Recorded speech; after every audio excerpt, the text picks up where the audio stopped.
Hola gente, ¿cómo les va? Espero que muy bien. Buenas noches. 1 de junio del 2022. Estamos en miércoles, en vivo, en este canal de filosofía y metapolítica. Nada, ya se va a conectar Ayerbe, Martín Ayerbe. No saben la cantidad de mensajes por Facebook, por Instagram, por mails. Yo creo que es la persona que más me han pedido que entreviste en todo el año y el año pasado. Es impresionante la cantidad de veces que me han escrito. Entrevistarlo a Martín, quiero verte una charla con Martín. Nada, bueno, mucha gente. Y bueno, hoy estamos juntos. En particular, siempre bajo la perspectiva de escuchar, dialogar, más allá de la butad, que es este cliché de si hay que escuchar, si hay que dialogar, ¿no? Es típica, así, el latiguillo del macrismo, ¿no? Del diálogo, del consenso, del acuerdo, de la apertura, de la inclusión, de escucharnos, pero, o sea, independientemente de ese formalismo cliché, ciertamente escucharnos es justamente estar dispuesto a que en el diálogo uno pueda considerar la posibilidad de que está equivocado. Digamos, no existe diálogo si yo no considero que a través del razonamiento y de la interlocución puedo cambiar de postura. Si yo dialogo con otra persona de entrada cerrándome a que yo tengo la razón y la otra persona lo único que tiene que hacer es escucharme, y en todo caso yo lo escucho por la formalidad del respeto, pero no estoy creyendo que la otra persona realmente tiene algo para decirme, realmente tiene algo para enseñarme.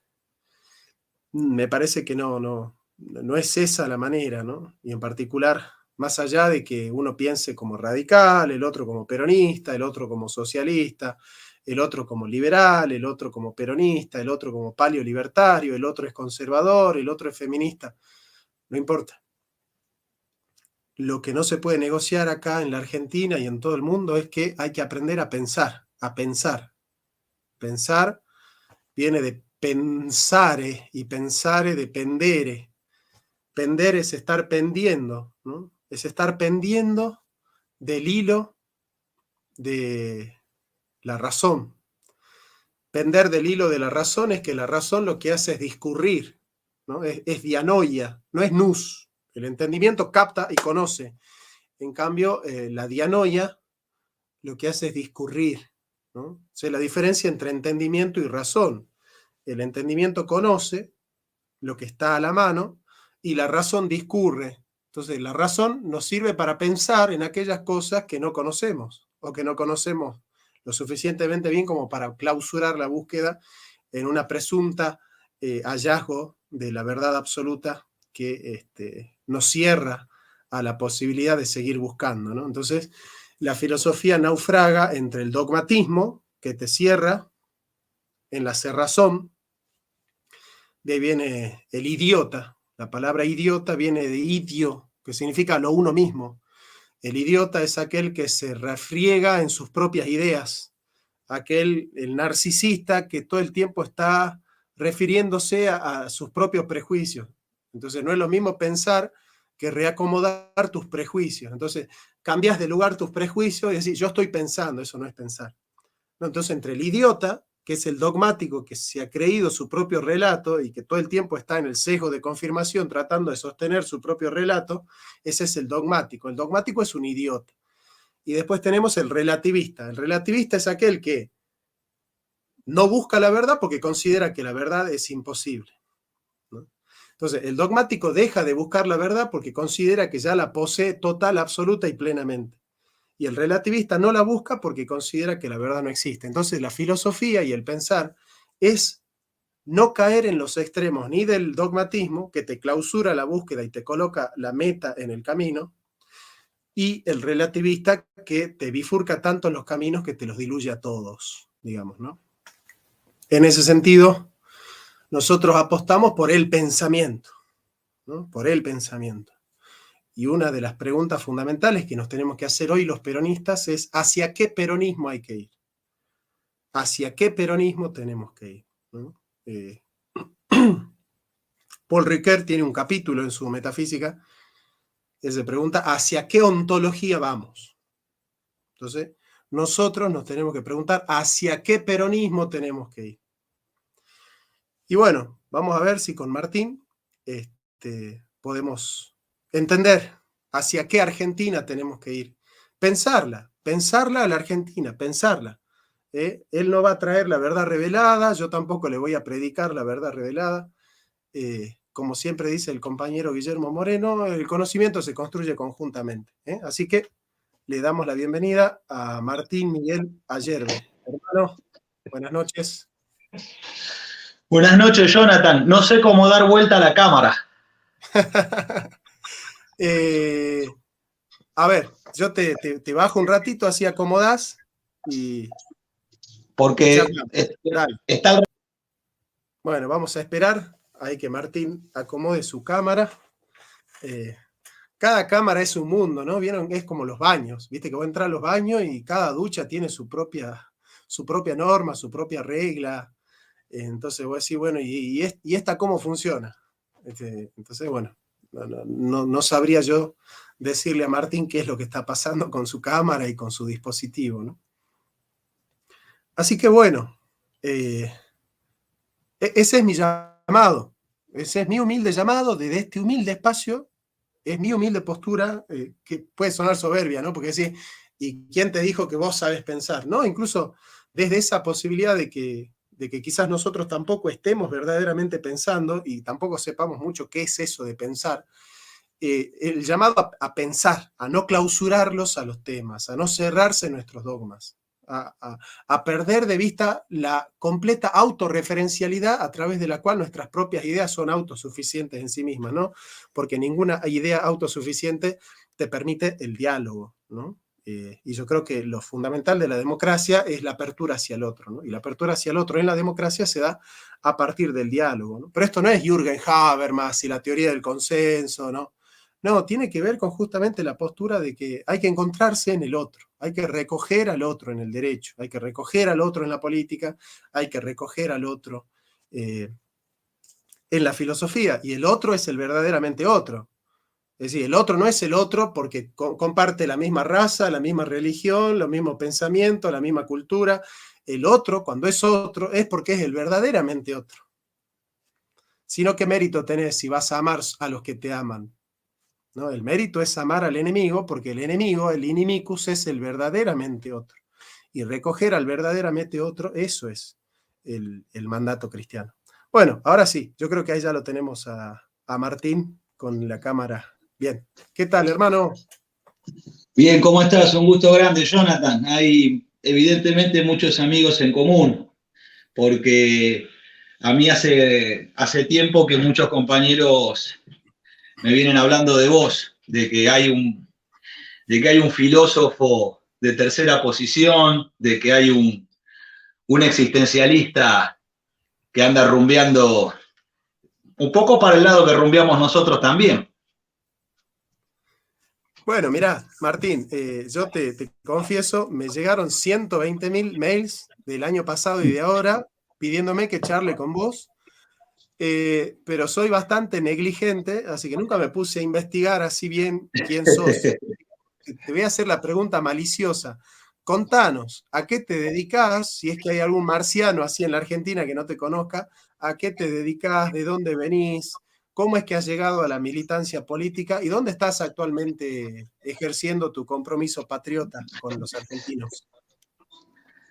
Bueno, mi formación es la Escuela Fábrica Casal Calviño, fundada un 4 de junio del 47 por el mismísimo Juan Perón, donde da su discurso inaugural de la Escuela Fábrica, de un vasco que vino huyendo de la guerra y el hambre de Europa, y al hacerse en la Argentina de una tierra enormemente próspera y rica, amasó su fortuna y dijo: yo algo tengo que dejar, algo tengo que devolver de todo esto que me han dado, y en ese momento donó las tierras donde se construyó la escuela, que es 1/3 aulas y 2/3 de taller. Tiene un taller verdaderamente grande, orientado a esa concepción que tenía Perón de educar para el trabajo, porque la educación es para el trabajo.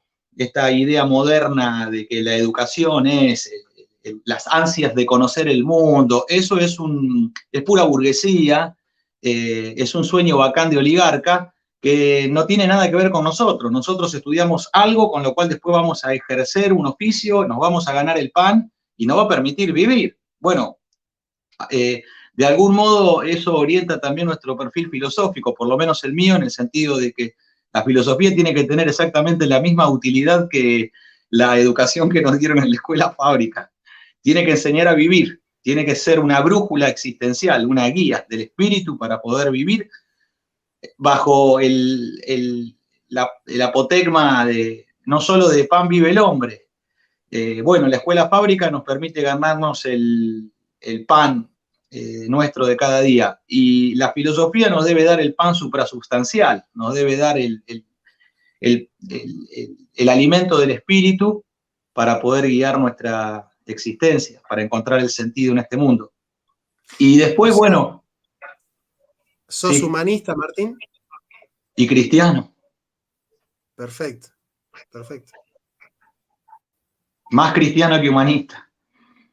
Claro, claro. No, digo, esa concepción que vos decís de la primacía del hombre y tener como finalidad el bienestar del ser humano, es algo que se está perdiendo actualmente, ¿no? Es decir, es como que, vos fijate, los conservadores hacen girar al hombre en función del dogma, ¿no? Entonces, por ejemplo, yo me acuerdo que Jesús le dice a los fariseos cuando ellos lo condenaban por no cumplir el sábado, por hacer milagros, él les dijo: la ley se hizo para el hombre, no el hombre para la ley.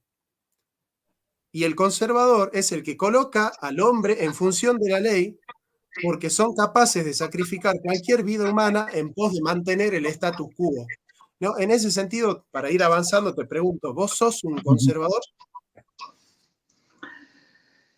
Yo me considero argentino, cristiano, peronista. Yo no creo mucho en la modernidad de esta simulación de un devenir, de un tiempo de Cronos, con el cual consideramos que ese tiempo de Cronos es una mera representación y una falsa representación, los velos de Maya que hay que cortar con nuestra espada, que es nuestra palabra, ¿no? La que se nos ha dado.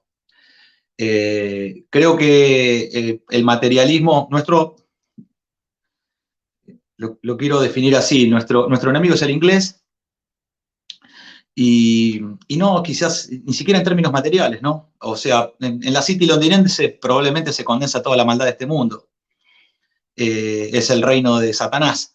Pero sí podemos definir que lo que quiere matar el inglés es una idea, que es la Argentina. La idea de la Argentina. La Argentina es una idea maravillosa. La Argentina no son meramente sus recursos naturales, sus riquezas materiales, es verdaderamente el triunfo del materialismo de izquierda en el país, y por eso estamos como estamos, porque entre el materialismo de derecha y el materialismo de izquierda nos han llevado a esta concepción en donde si verdaderamente la Argentina es su riqueza natural, esto es un insulto contra el ser humano, es un insulto contra el argentino.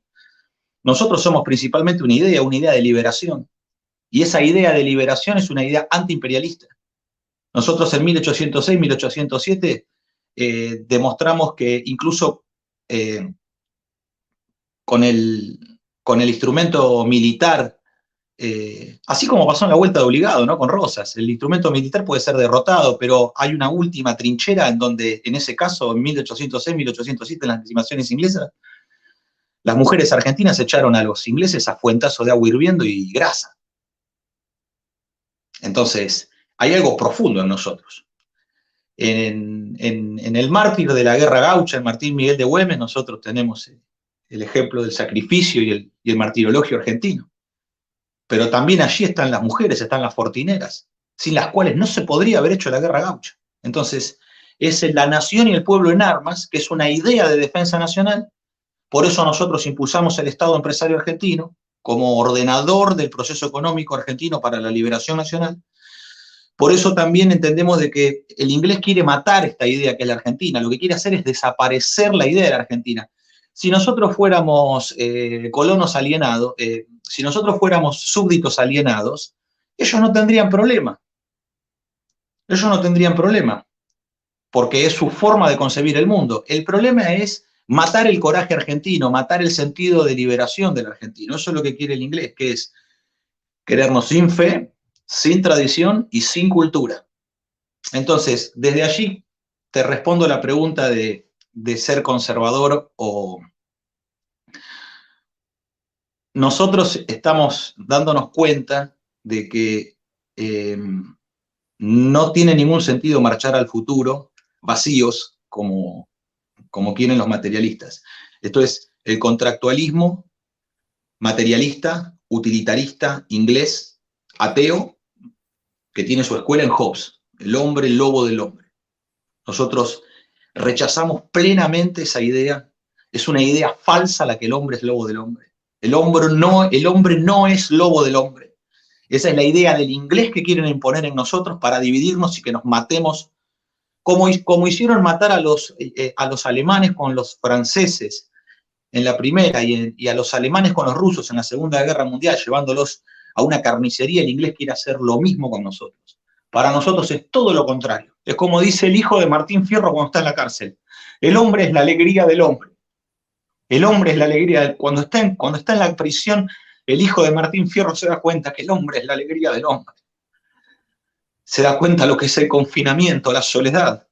Entonces, esa es nuestra esencialidad. Y es algo esencial en nosotros que es fundante de nuestra raza, de lo que somos los argentinos. Entonces, para nosotros, el renacentismo al cual tenemos que marchar, nosotros más que una revolución, creo que lo que estamos buscando es un renacentismo argentino, un volver a ser argentino, un religar, como es el profundo significado de religión, ¿no? De religar al hombre con lo sagrado, religar nuestra existencia con lo sagrado. Y nuestra existencia cotidiana, el trabajo, la comunidad, la familia, los amigos, nuestros amores, nuestras mujeres, nuestros hombres, nuestros hijos, religar nuevamente. Y para nosotros ese renacimiento argentino es una epifanía de la tradición.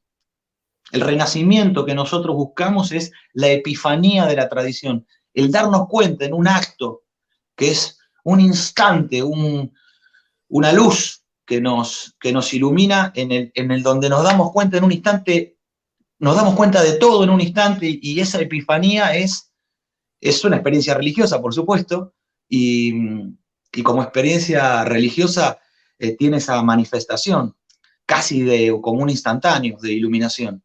Es el salto de fe, y ese salto de fe para nosotros es darnos cuenta que todo está en nosotros, en nuestra tradición, y que nada debemos buscar afuera.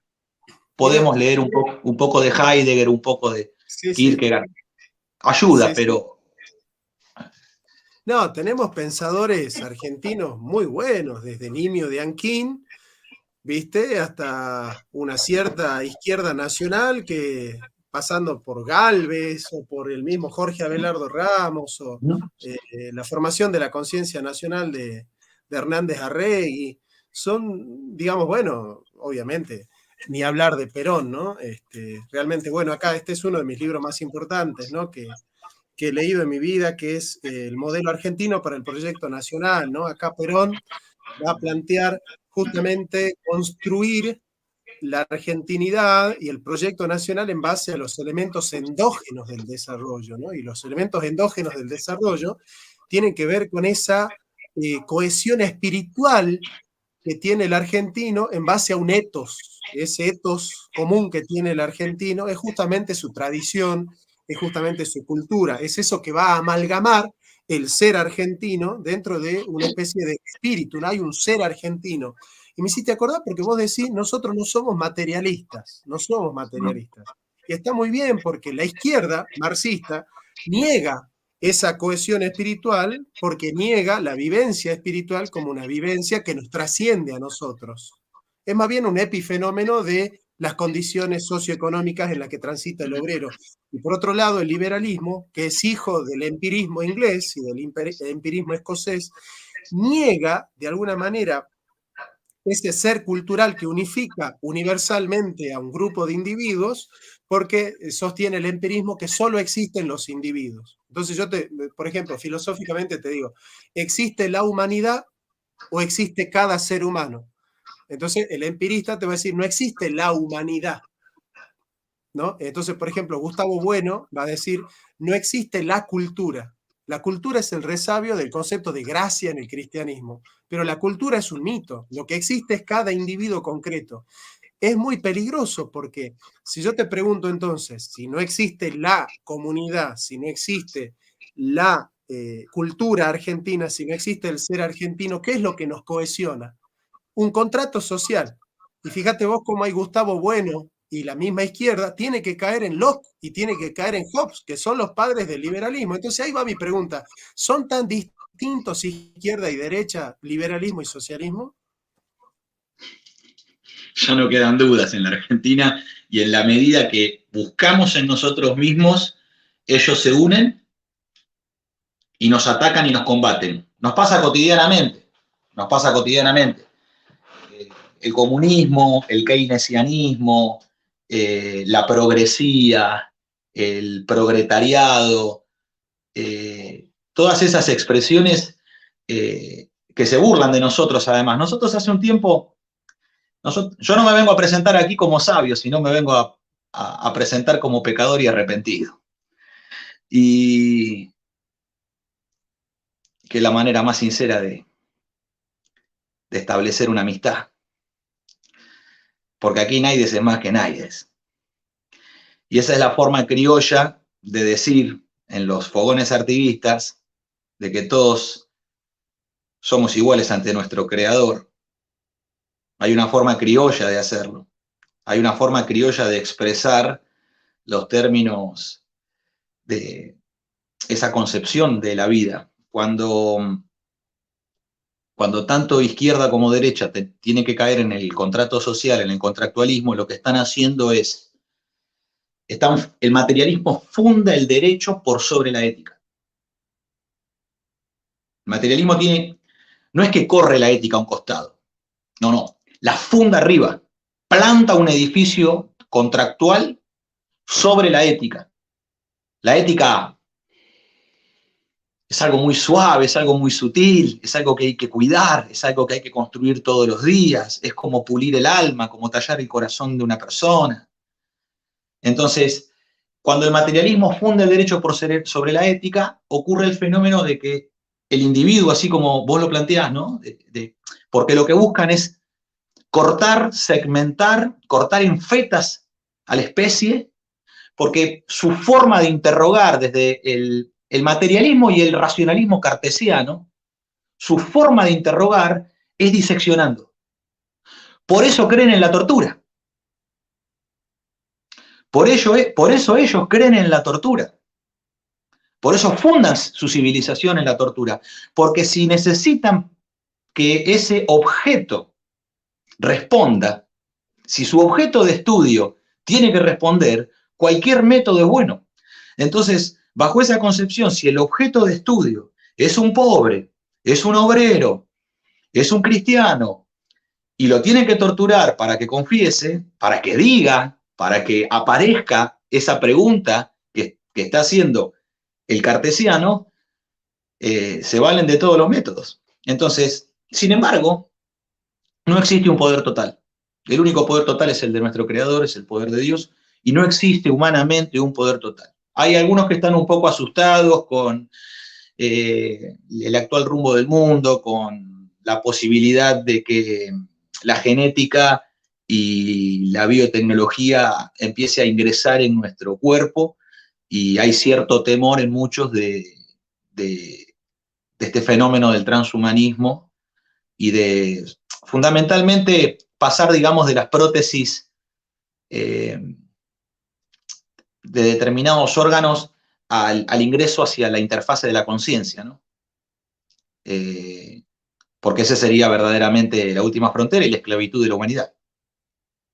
Digamos, el ingreso, el encontrar un transductor que permita ingresar al plano no solamente de la conciencia, sino al plano inconsciente del individuo, porque a través del plano inconsciente del individuo yo observo, nosotros, esto es fácil además porque hay que cerrar los ojos a la noche y soñar, ¿no? Y cuando se apaga la voluntad y cuando se apaga la conciencia, aparece el inconsciente y la proyección de sus imágenes. Pero una vez que abrimos esa puerta, hay una puerta más, mucho más adentro. Y esa puerta no es una puerta de ingreso a un lugar más interior, sino que es una escotilla que nos saca verticalmente hacia arriba y nos lleva a la reunión de todas las almas, que es el inconsciente colectivo. En ese inconsciente colectivo hay una gran mesa de los argentinos, pero también hay otras mesas que son los del conjunto, de la totalidad de la humanidad, porque somos una sola especie y somos todos hijos de Dios. No solamente los argentinos tenemos una condición de que verdaderamente estamos bendecidos y tenemos un signo sobre nosotros, que tenemos que llevar adelante. Tenemos una misión en este mundo. Pero allí se encuentra la humanidad entera.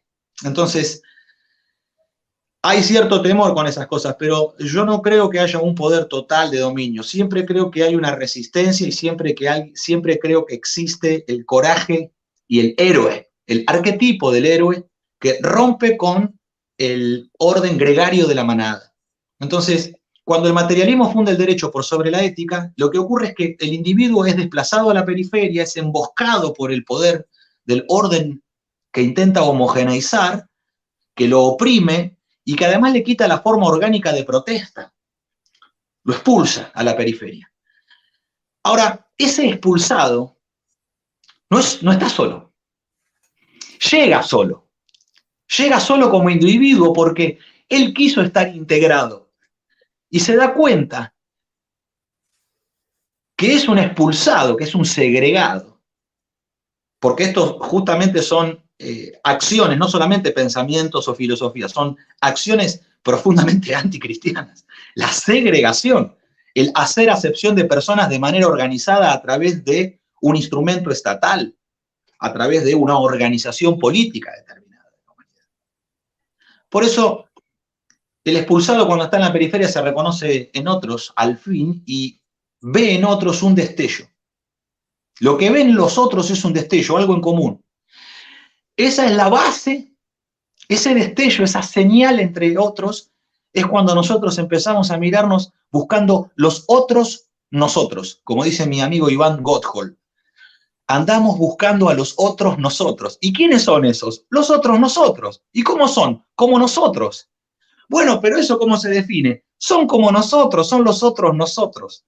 ¿Y cuál es la condición de darse cuenta que el otro es nosotros? Porque el otro también anda buscando a los otros nosotros. No tiene que ver con cómo ser, tiene que ver con cómo es el vínculo entre nosotros. Entonces, en ese destello hay algo en común. Esa es la base del acto poético, del acto creativo, del acto fundador artístico, del acto poético sobre nosotros mismos. No es un acto poético sobre cosas. Es un acto poético sobre nosotros mismos, sobre nuestro propio espíritu. Es volver a nacer. Mirá, te voy a sacar la ficha. Vos leíste mucho a Aristóteles, leíste a Locke, leíste a Carl Jung, leíste a Heidegger, leíste a Kierkegaard cuando hablas del evento, del instante, ¿no? Aparecieron muchos filósofos en tu discurso. Realmente me estoy topando con una persona que ha leído un montón, realmente, y ha entendido mucho las lecturas que ha hecho. Así que bueno, es muy agradable, muy agradable. Realmente lo estoy disfrutando. Gracias, sí. Soy un curioso y un esforzado, Jonathan, nada más. Yo no tengo formación universitaria, no tengo formación académica, soy un orgullosamente técnico mecánico en máquinas herramientas de la Escuela Fábrica de Perón y así me presento en el mundo. Quédate tranquilísimo que sabes mucho más de filosofía que todos los que están en la UNSA ahí leyendo a Derrida y hablando con la E. Quédate tranquilísimo.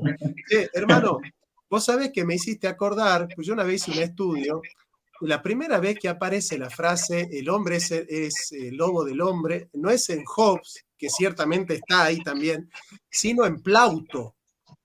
Es un poeta latino, ¿no es cierto? Donde él en una de sus obras dice, el hombre es el lobo del hombre, homo homini lupus. Y ciertamente Aristóteles en la Ética dice, el hombre es amigo del hombre, ¿no? Y acá nos podemos poner a pensar un poco en esto porque ciertamente esta idea de que el hombre es lobo para el hombre genera dos ideas. Primero, que tu derecho y el mío no se chocan, o sea, nunca se abrigan, nunca se cobijan, sino que se enfrentan. Entonces se dice, tu derecho termina donde comienza el mío termina donde comienza el tuyo. Entonces, tu derecho y el mío no tienen nada que ver, ¿no? Entonces no hay derechos sociales, porque el derecho social implica el derecho tuyo y mío juntos. Entonces Hegel dice, mi derecho no termina donde comienza el del otro, sino que mi derecho comienza donde comienza el del otro. Si mi derecho no recoge el derecho del otro, no hay justicia, dice Hegel, me encantó eso, que genera el concepto de Gattung, que es después el de comunidad organizada, que lo toma de Hegel, Perón. Pero por otro lado, la lucha por la vida. Yo tengo que luchar por mi vida. Y a mí me parece que no hay que luchar por la vida, que es la concordia por la vida, es la amistad por la vida. Yo no tengo, o sea, esa idea de que los bienes son escasos, que es cierto, pero esa idea de la escasez de los bienes genera esa conciencia del individualismo y del egoísmo, ¿no? Los bienes son escasos, no pueden satisfacer la necesidad de todos, ¿eh? Entonces, contratos son contratos, y bueno, si yo gano y vos perdés, negocios son negocios. Te tocó perder a vos, no pasa nada. Te tocará ganar en otro momento, ¿no? Pero después tenemos otra idea, porque los bienes económicos tienen que ser útiles. Y esa utilidad tiene que ser compartida por todos. Es decir, la reciprocidad de la que nosotros tenemos, por ejemplo, en los incas en el Ayllu tenían la reciprocidad y la redistribución, ¿no? Ahora, ese concepto de reciprocidad, si el bien no es útil para todos, no es útil para nadie, ¿no? Esa concepción de la utilidad de los bienes genera una concepción económica que tiene el derecho en la comunidad como un derecho madre, ¿no? En ese sentido me parece que es mucho más interesante pensarla a la economía. ¿Vos con qué principios te gusta pensarla a la economía? Bueno, tenemos algunos amigos que a veces nos tiran algún libro por la cabeza cuando dicen, eso que estás planteando anda por acá, y nos revolean con algo y bueno, lo agarramos y le entramos, ¿no? Le entramos a la lectura fundamentalmente por recomendaciones, por el acto de amor, del cariño, de compartir, porque nosotros esto lo tenemos que tener muy claro. Ese acto económico, nosotros estas cosas las hemos aprendido desde lo que para nosotros es el crisol, digamos, de la filosofía nacional, que no está en las universidades. No está en la Facultad de Filosofía y Coso de la UBA. Ahí lo que hay es letra enemiga, no hay ni siquiera filosofía, todo letra enemiga. Sociología, ciencias políticas, todo letra enemiga, digamos, son manuales del imperio para conducir la colonia, para generar alienados, cipayos y traidores. No quiere decir que todos los que salen ahí son alienados, cipayos y traidores, sino que los textos y la orientación es esa. Y esto no lo puede negar nadie porque más allá de que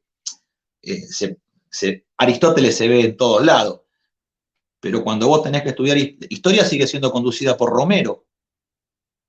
Y Romero habla del empate entre el 55 y el 73. ¿Qué empate? Estábamos proscriptos, Perón proscripto en el exilio y el pueblo reprimido.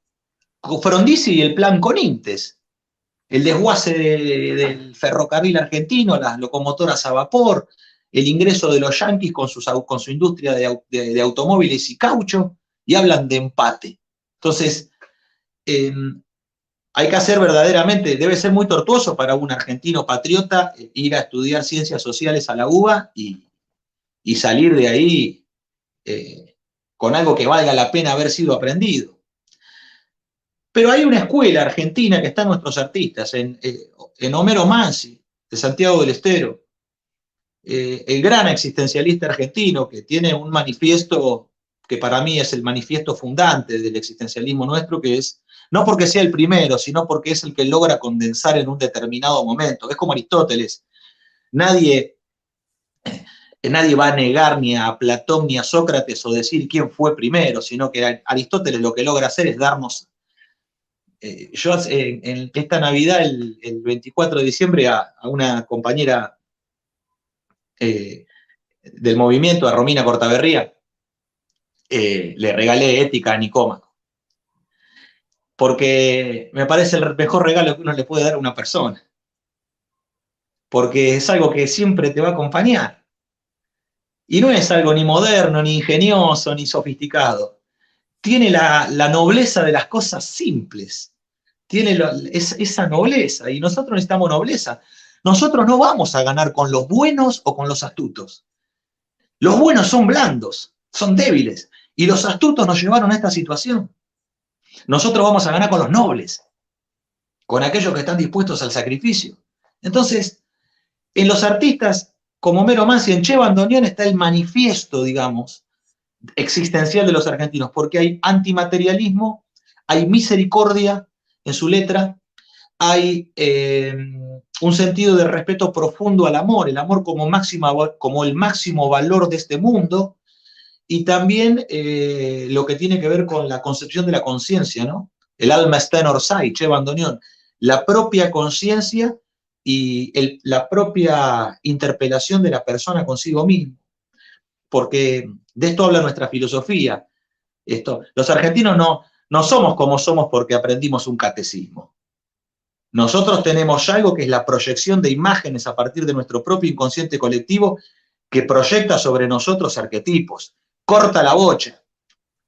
No hay nadie que se pueda acá querer venir a adjudicar de que la educación argentina, la cultura, no, esto no es aprendido. Esto es, y esto está más allá de la cultura, el aprendizaje y esta vida inclusive. Por eso, Atahualpa Yupanqui, José Larralde, Homero Mansi, Jadmel Lima Quintana, el salteño que hizo Jangadero,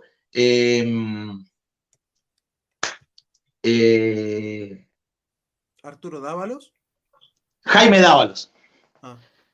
Jaime Dávalos, que es un salteño que hizo la canción más extraordinaria del río Paraná, no se sabe cómo, pero eso lo que muestra es que los artistas argentinos rompen con el regionalismo provinciano e integran la nación a través de su propia expresión. Esto es importante porque son constructores de totalidad.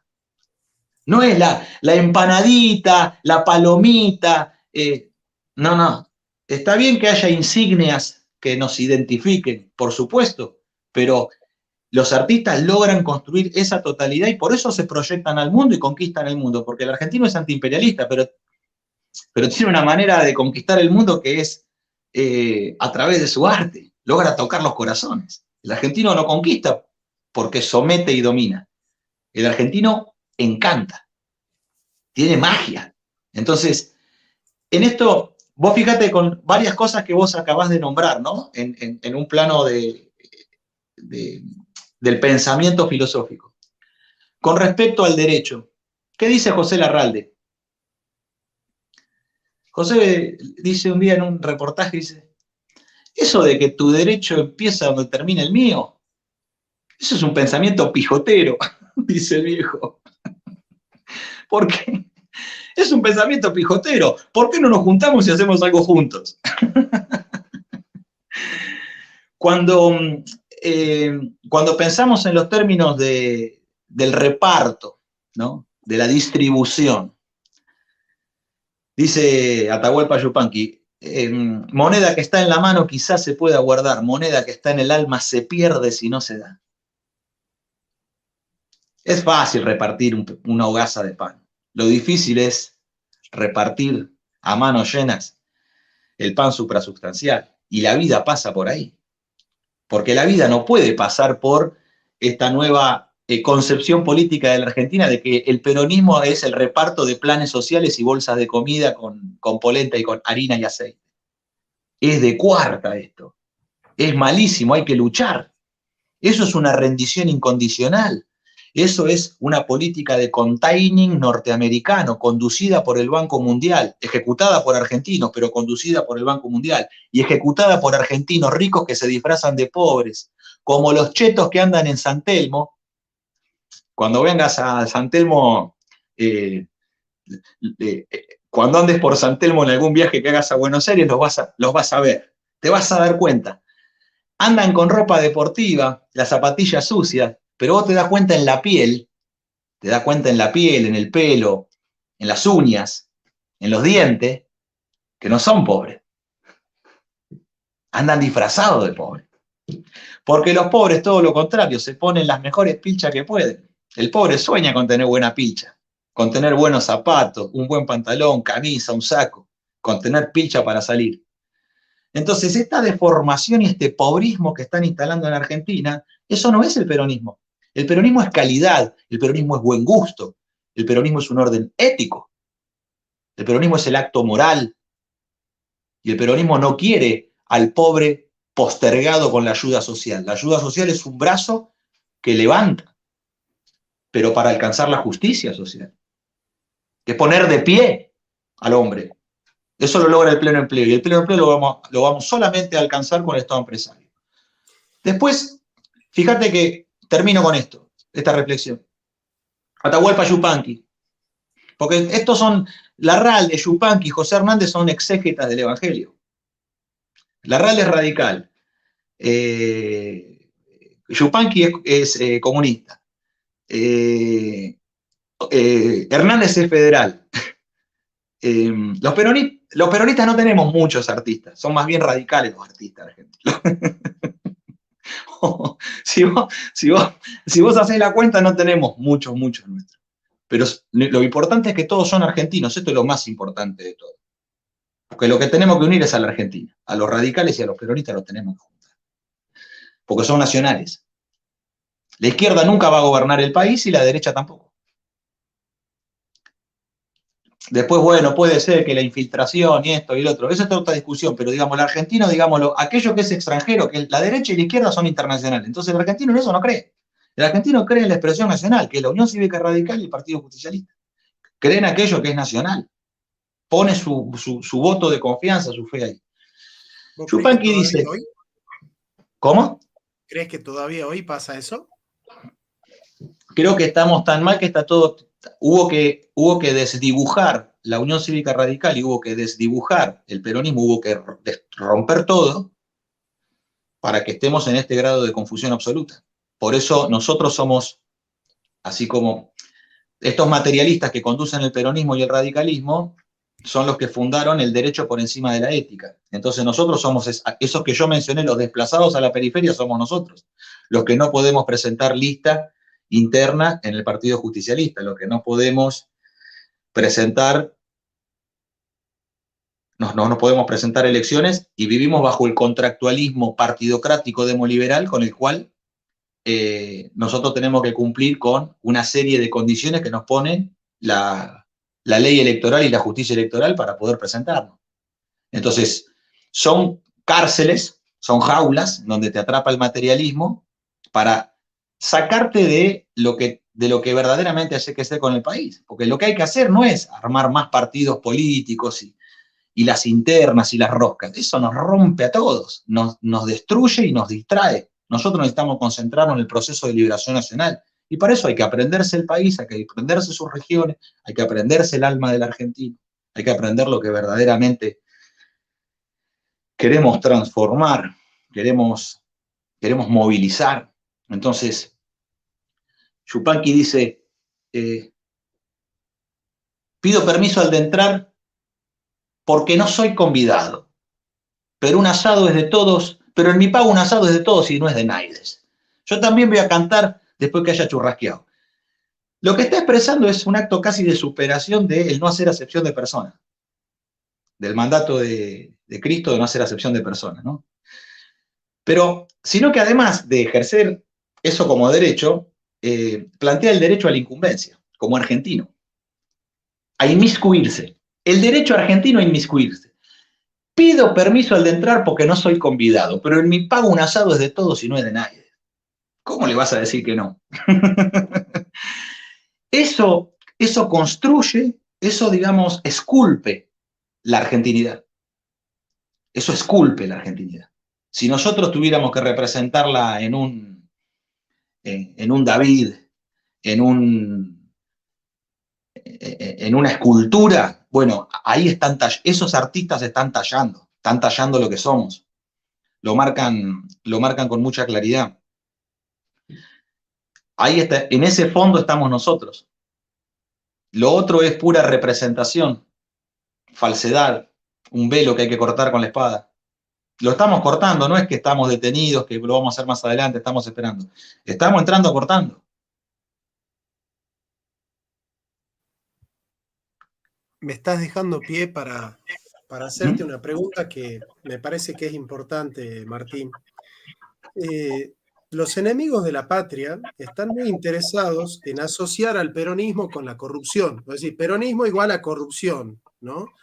Y detrás de eso están cargando al peronismo de todo aquello que ellos siempre han odiado, desde el 55 en adelante. Por ejemplo, la justicia social, la visión comunitaria del hombre, la visión social del hombre, ¿no? Los derechos sociales, los derechos humanos, el trabajo como motor de la historia, porque son oligarcas, ¿no? Y la oligarquía justamente es el sinónimo de la clase que no trabaja, digamos, ¿no? La espiritualidad cristiana como el etos común de la misericordia, la justicia, la piedad, el altruismo, esto de que decís vos, no excluir al otro, esta visión de la redención del pobre. Fíjate vos cómo detrás del peronismo como corrupción, escuchamos frases como la justicia social es un robo, hay que destruir el peso argentino, el nacionalismo consiste en el odio al otro, ¿no? Cuestiones que los exponentes de la nueva derecha sostienen claramente y que de alguna u otra manera va permeando al macrismo, que es una derecha indefinida, ¿no? Así como el kirchnerismo es una izquierda indefinida, el, el macrismo es una derecha indefinida.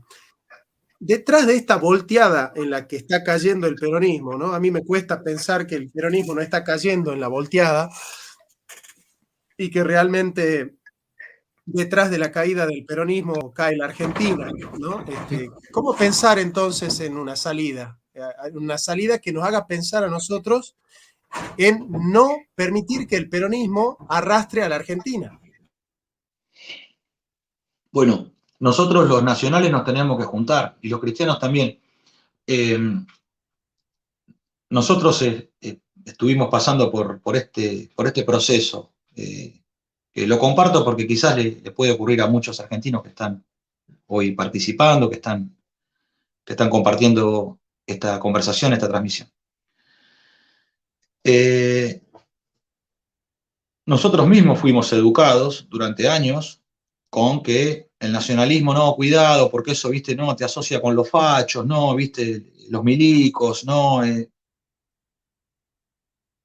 Entonces, hasta que llegaba el momento de decir, pará, nosotros no le podemos regalar la escarapela, la bandera. ¿A quiénes? ¿Dónde están esos fantasmas? A ver, ¿dónde están esos fantasmas que están torturando la mente? ¿Dónde están? ¿Dónde están los fantasmas? Por otra parte, la dictadura del ateo. La Argentina es la nación más democrática del planeta Tierra. Verdaderamente. Lo que pasa es que los argentinos no conocen el mundo mucho. Conocen un toquecito Brasil, van a comer camarón y tomar cerveza en la playa. Pero no saben lo que es ser negro en Brasil. No saben lo que es ser negro y no saben lo que son los tucanos de la burguesía paulista, que mataron a la población nativa a machetazos para imponer un régimen de esclavitud, de servidumbre. Esos son los tucanos de la burguesía paulista. Y se andan haciendo los cancheros que conocen Brasil. Entonces, esa dictadura del ateo radica en lo siguiente. La Argentina garantiza verdaderamente el derecho, la libertad de fe, de credo, de religión.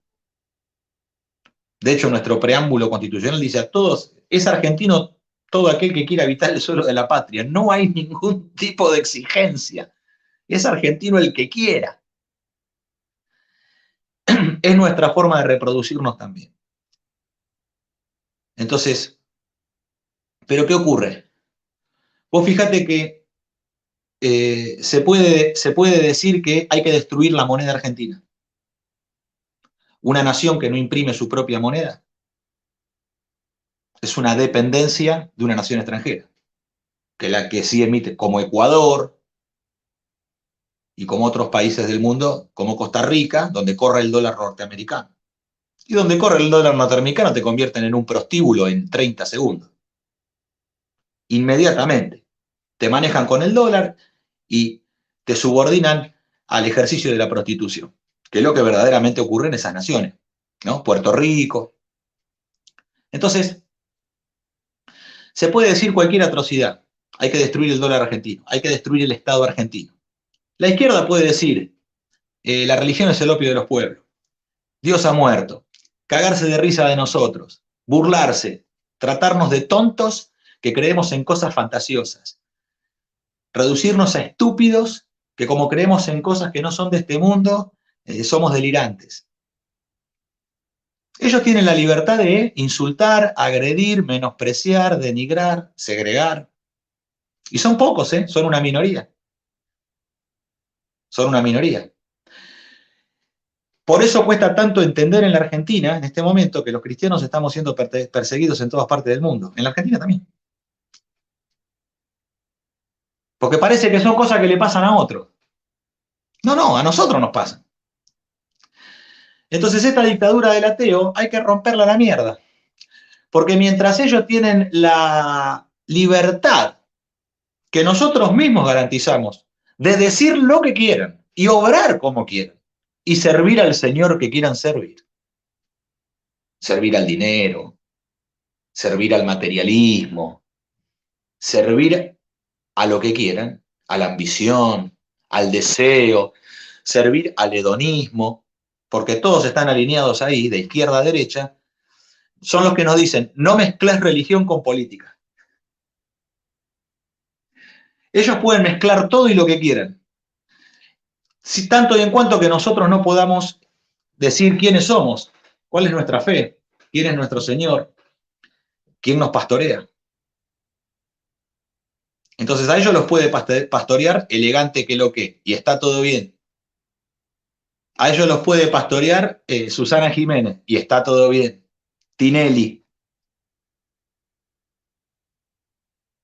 Ahora nosotros no podemos expresarnos, nosotros no podemos decir que, fíjate lo difícil que es a veces manifestarlo sin que te apunten con las armas y te marquen. Qué difícil es decir, ¿no? Que Jesucristo es nuestro Salvador. No, pará, es un programa político, Martín. No, este no es un programa político. Estoy con Jonathan Ramos, que es filósofo, es un programa de filosofía. Bueno, de filosofía, pero no mezclé la religión. ¿Y la metafísica en qué lugar queda? La metafísica, ¿en dónde está? ¿Cuándo vamos a ir cuál va a ser el momento en el cual vamos a ir a la metafísica? Porque a mí me la vienen prometiendo hace rato.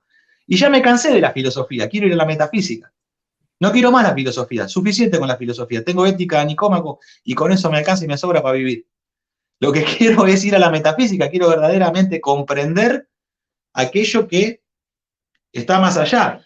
Si nosotros no recuperamos este plano espiritual, nosotros no podemos ganar, porque esta lucha ya no es una lucha de sangre y carne, esto es una lucha contra principados y potestades.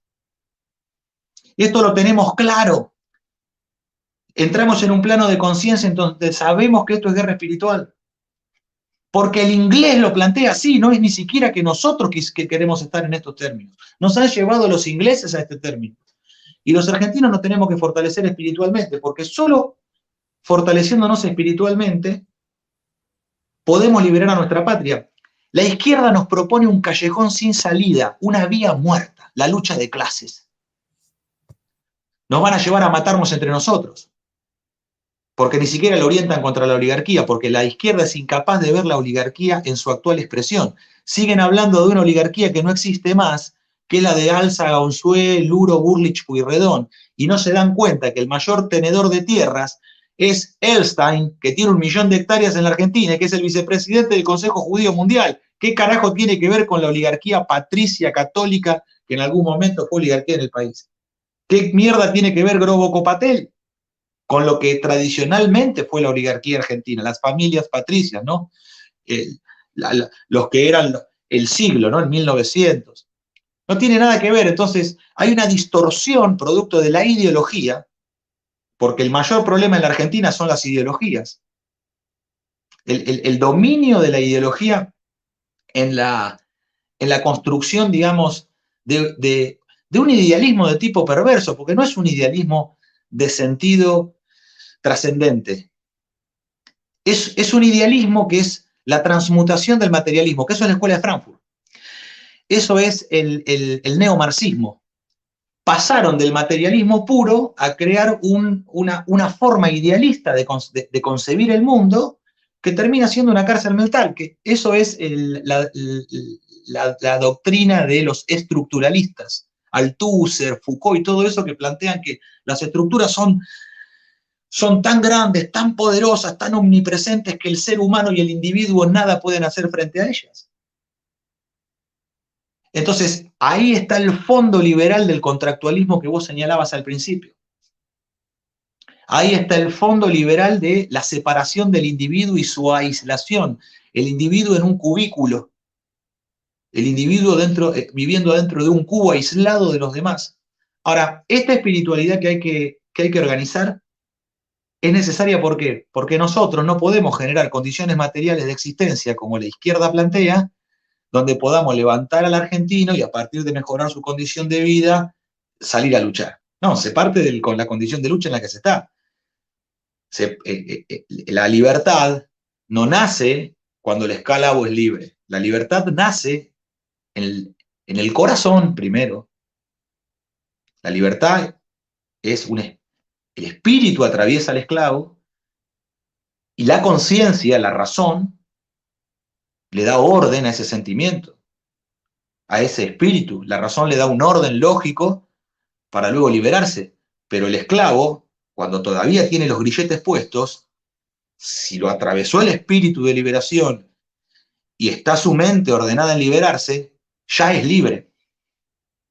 O sea, la mitad, esto que te escuché expresar a vos, que es muy importante, el principio es la mitad de todo. Y si el principio es grande, el proyecto va a ser grande. Si el principio es noble, el proyecto va a ser noble. Si el principio es libre, el futuro va a ser libre. Entonces, si la idea de libertad, si la conciencia de libertad, si el espíritu de libertad entra en el esclavo, la mitad ya está hecha. Falta luego cortar las cadenas. Pero esto requiere de este tipo de idealismo, de un idealismo de liberación, porque nosotros es al revés. Nosotros primero tenemos que espiritualmente conducir al pueblo argentino, tomarnos de las manos y marchar juntos hacia la liberación, para luego, a través de la transformación de la materia, alcanzar la justicia social, que es el pleno empleo. No son los planes sociales, el pleno empleo, todo el mundo trabajando. Porque el pleno empleo da libertad. El trabajo edifica al hombre. El buen trabajo bien edifica al hombre. El mal trabajo mal edifica al hombre. El trabajo mal pago, tortuoso, el trabajo esclavo, crean un hombre resentido, un hombre que vive en el pozo del rencor. Entonces, no es vida esa. Pero el buen trabajo hace a un hombre feliz y lo edifica bien. No es la concepción marxista del intercambio de tiempo por dinero o fuerza de trabajo por dinero. Eso es malísimo. Eso es no trabajar. Los que escribieron eso no trabajaron nunca, no saben lo que es trabajar. Porque verdaderamente Trabajar no es eso para nosotros los argentinos. Obviamente, en esta situación estamos en unos trabajos que son una porquería. La mayoría de los argentinos trabajan, 30% de los trabajadores están en blanco, el 70% está en negro. Es un desastre. Ahora, nosotros no podemos cambiar esa condición material porque, digamos, justamente la desocupación en la Argentina es inducida. El trabajo en negro es inducido. El hambre en el país de los alimentos es inducido por las potencias extranjeras. Por eso hay que nacionalizar el comercio exterior con un IAPI del siglo XXI. Su brazo ejecutor es la Marina Mercante, que defiende la cosecha. No hay que cobrar retenciones en la Argentina. Lo que hay que hacer es otra cosa, nacionalizar el comercio exterior y apoderarse de la renta comercial que tienen las multinacionales. Y poner al campo a producir a todo vapor, porque hoy solamente el campo está al 40% de sus capacidades. Y hay extensiones de campo que tienen un tamaño pequeño, que en el actual esquema impositivo del país, de retenciones y del paquete tecnológico importado, el productor pequeño, que tiene 150, 200 hectáreas, los márgenes son muy chicos, entonces no le conviene producir determinadas cosas. Lo que le conviene es arrendar para que el factor de escala del pool de siembra con sus modernas cosechadoras, que con una cosechadora manejan 6 más, con un solo chofer manejan 7 cosechadoras porque tienen posicionamiento global, y la primer máquina está tripulada y manejada por un chofer, pero las otras 6 que están atrás, en el sentido, digamos, de una B, como son las bandadas de pájaro, están controladas por computadora. Son drones, son cosechadoras drones. Entonces, por eso que estamos planteando nosotros. Acá hay que pensar de verdad el campo argentino. Nosotros hoy están sacando noticias de cosechadora de 500 caballos de potencia. Es una locura. Eso compacta la tierra e impermeabiliza el suelo.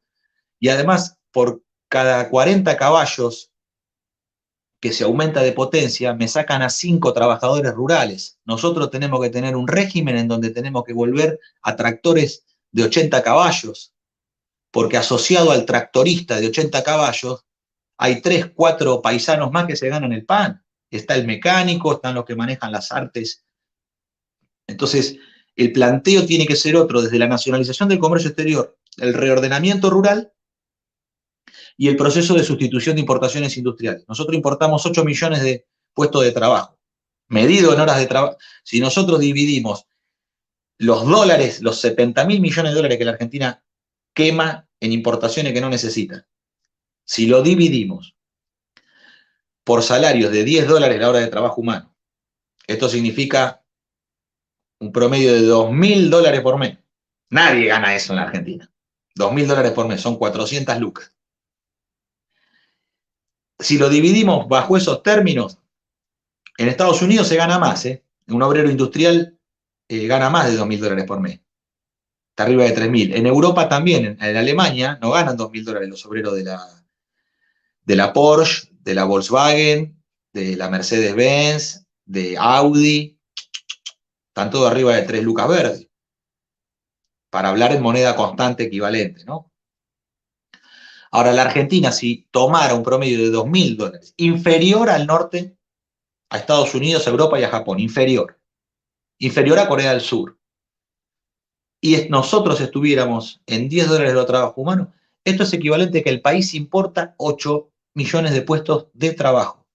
Hay cosas que vos no podés sustituir, porque la energía, los combustibles, no dependen de la mera voluntad de sustituir. ¿Lo tenés o lo tenés? ¿La energía la tenés o no la tenés? Eso es un problema geopolítico. Ahora, importamos textil, muebles, o sea, ropa, muebles y juguetes y artículos del hogar. Esos son 1 millón de puestos de trabajo. 1 millón. Mirá las costureras nuestras cómo están. Muertas de hambre, famélicas las costureras nuestras. La industria del mueble, con salario bajísimo. Por otro lado, electrónica, 1 millón más de puestos de trabajo. Vamos 2. Industrias automotrices, 2 millones de puestos de trabajo más. 4 millones de puestos de trabajo solamente en esas industrias. Entonces, el proyecto de liberación nacional, o el plan de liberación nacional, para nosotros, por supuesto, que tiene vales en el modelo argentino de desarrollo, a nuestro entender son las empresas del Estado, YPF, SOMISA, Comisión Nacional de Energía Atómica, Altos Hornos APLA, Dirección General de Fabricaciones Militares. ¿Por qué? ¿Porque somos estatistas? No, por una razón simple. Acá no hay burguesía nacional. Acá hay oligarquía nada más, que es una oligarquía de cabotaje vernácula asociada a Inglaterra, dependiente de las oligarquías de la metrópoli central, de Estados Unidos y de Inglaterra. Eso es lo que hay acá. Son contrabandistas, son los Martínez de Oz, son meramente contrabandistas. Entonces, para nosotros las empresas del Estado constituyen en realidad la nación en armas. Por eso son estas empresas. Esto de tener una empresa estatal de alimentos es una pelotudez de los progresistas, es revoludo eso. Son unos tarados, no saben hacer la O con un vaso, son unos inútiles, incapaces. Alimentos. Eso lo hace la gente en su casa. ¿Qué están pensando? ¿En seguir con este esquema de producción de alimentos envasados, con harinas hiperprocesadas, con carne hiperprocesada, con esta alimentación basura que nos dan las multinacionales? ¿Quieren reemplazar la alimentación basura de la multinacional por la alimentación basura de qué? ¿Del Estado? ¿Están locos? La gente tiene que hacer sus alimentos en su propia casa. La cocina es parte de nuestra cultura. Y nosotros tenemos que garantizar el suficiente tiempo libre del argentino para que pueda llegar a su casa y preparar sus propios alimentos. Hay que saber cocinar en el país, cada uno. ¿Qué es esto de...? Es delirante. Mientras quieren hacer una empresa de alimentos, estos inútiles, y están importando de China un reactor nuclear de uranio enriquecido que no necesitamos. Si nosotros fabricamos un candú, que es uranio natural y agua pesada, le damos trabajo a la planta de Arroyito, la planta industrial de agua pesada de la PIAP, que montó Perón en su tiempo, y podemos fabricar la central, y el 90% del valor de la central es nacional. Solamente hay que importar algunas aleaciones, algunas pequeñas cosas del extranjero. La central china es uranio enriquecido. Eso nos vuelve dependientes y nos genera conflicto con los norteamericanos, que ya está a la vista. Nosotros esto lo anunciamos hace más de un año. Y nos acusaban de poner palos en la rueda, de oponernos, de ser troscos. Los troscos nos dicen troscos a nosotros. Y por otra parte, nos reduce a servidumbre, nos convierte en albañiles. Porque en vez de fabricar componentes nucleares con alto valor agregado, que si estábamos hablando de horas de trabajo y dólares, no estamos ahí en $10 la hora de trabajo humano, estamos en 20, 30, 50 dólares la hora de trabajo humano. Es alto nivel de calificación la nuclear. Ahora, ¿qué nos van a reducir? Los chinos van a traer todo afuera y acá vamos a hacer la obra de albañilería. Entonces vamos a ser albañiles de la energía nuclear, no constructores de centrales como lo fuimos.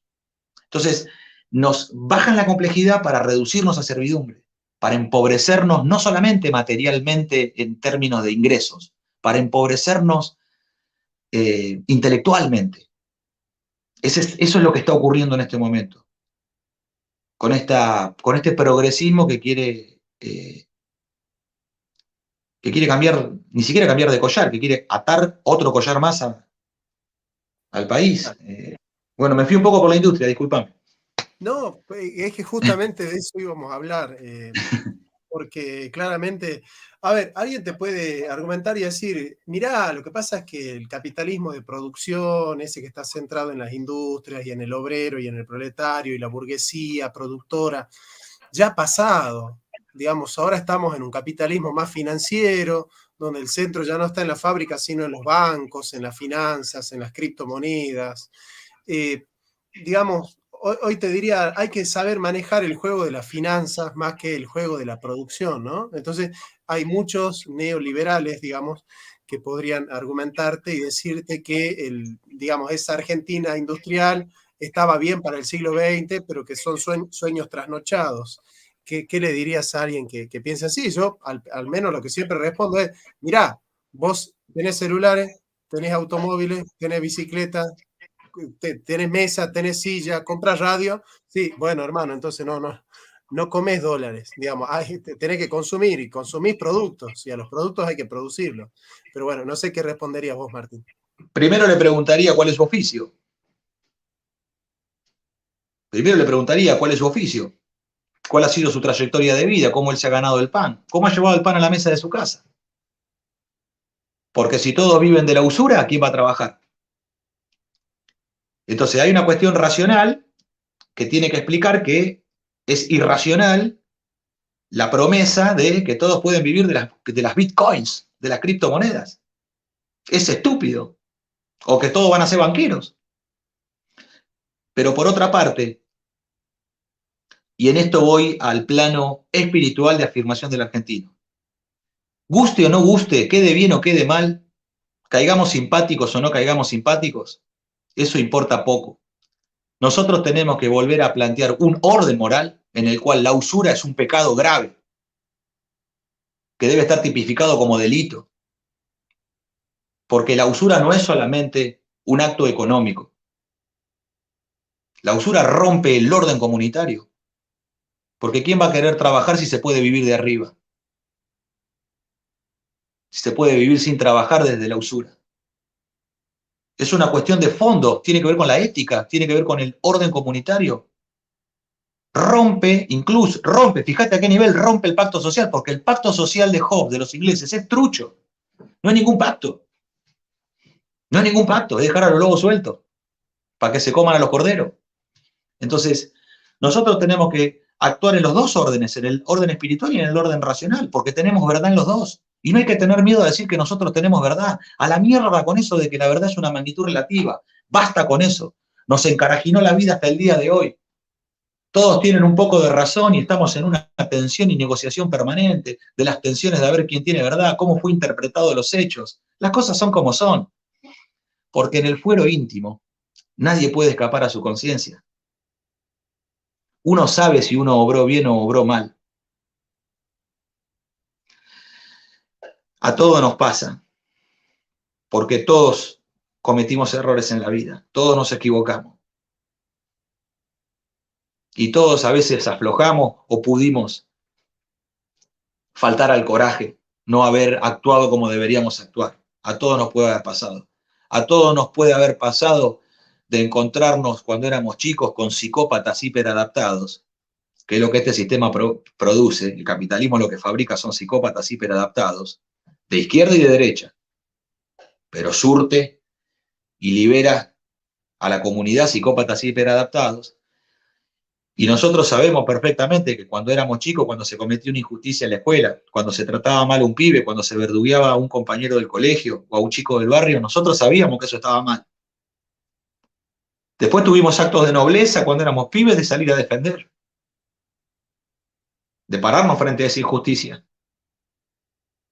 Pero en algunos momentos quizás no lo hicimos y dejamos pasar. Y eso nos tortura hasta el día de hoy. Porque no lo podemos olvidar. Porque no se puede borrar eso. Entonces, los que pueden borrar eso son los psicópatas, que son los que hacen eso con nosotros, los que hacen eso con la gente. Entonces, nosotros tenemos que crear una armadura a partir de esto que estamos construyendo. Nosotros quizás no tenemos una formación filosófica donde conozcamos las escuelas filosóficas y todo el pensamiento filosófico de la humanidad. Pero tenemos una fuerte necesidad necesitamos una filosofía práctica que nos guíe. Una filosofía que es una brújula existencial. Nosotros no pretendemos ser Hegel y ser el que construye la totalidad de todos los sistemas filosóficos y el entendimiento de la razón y el método por el cual él va a subir escalón por escalón hasta alcanzar la verdad y a Dios. No, primero porque creemos que eso es falso, que es un salto de fe, no es una escalera. Es Abraham, no es Hegel. Entonces, aguante Kierkegaard. Entonces, me encanta Kierkegaard. Me encanta.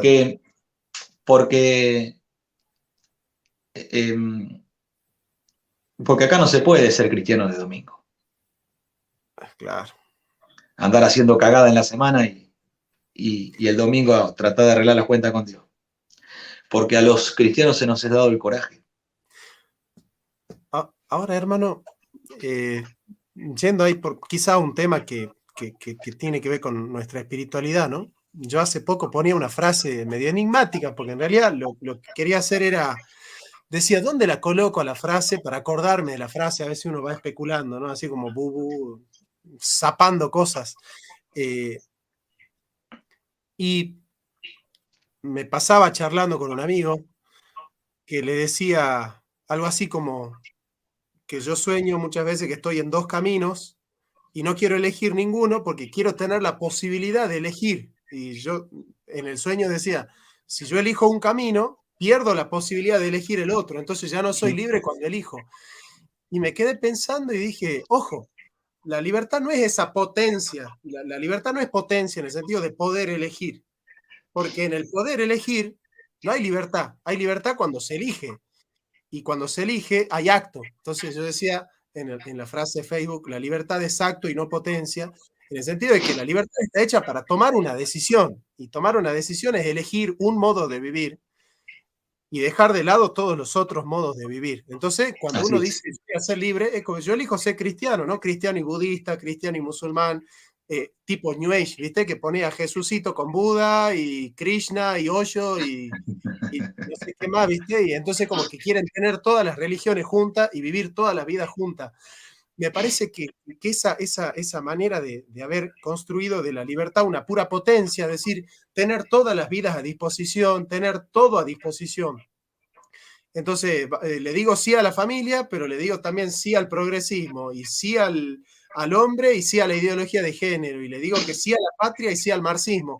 Entonces vos tenés mucha gente que es así, ¿no? Incluso ahora liberales, que se hacen los patriotas, y que en nombre de la patria quieren destruir el Banco Central, ¿no? Vos decís, bueno, es decirle que sí a todo, como Nietzsche, ¿viste? Es decirle que sí indiscriminadamente a todo.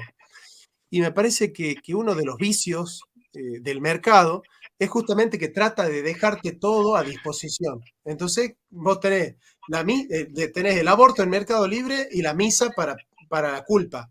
Entonces, consumís todo, ¿viste? Se consume la religión, se consumen las culturas, se consumen modelos culturales, se consumen cosmovisiones.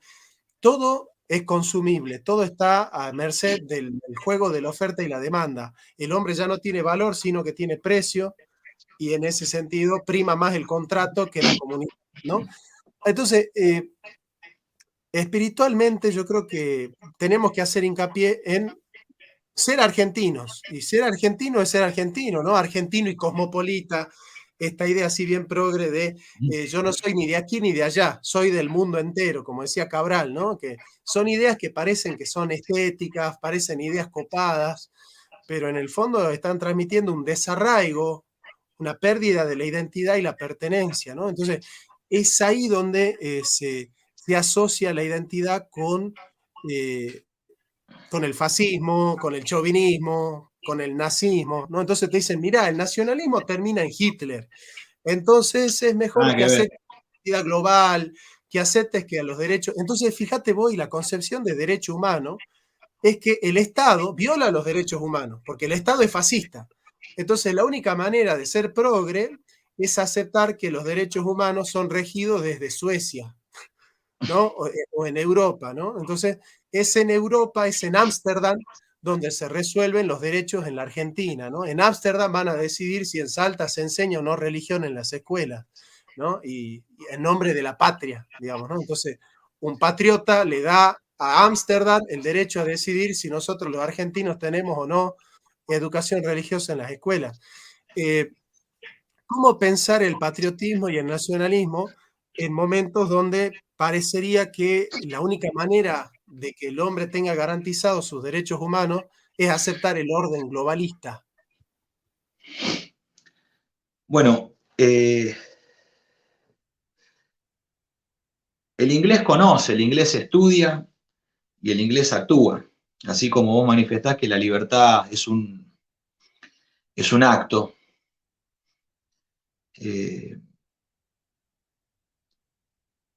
lo que nosotros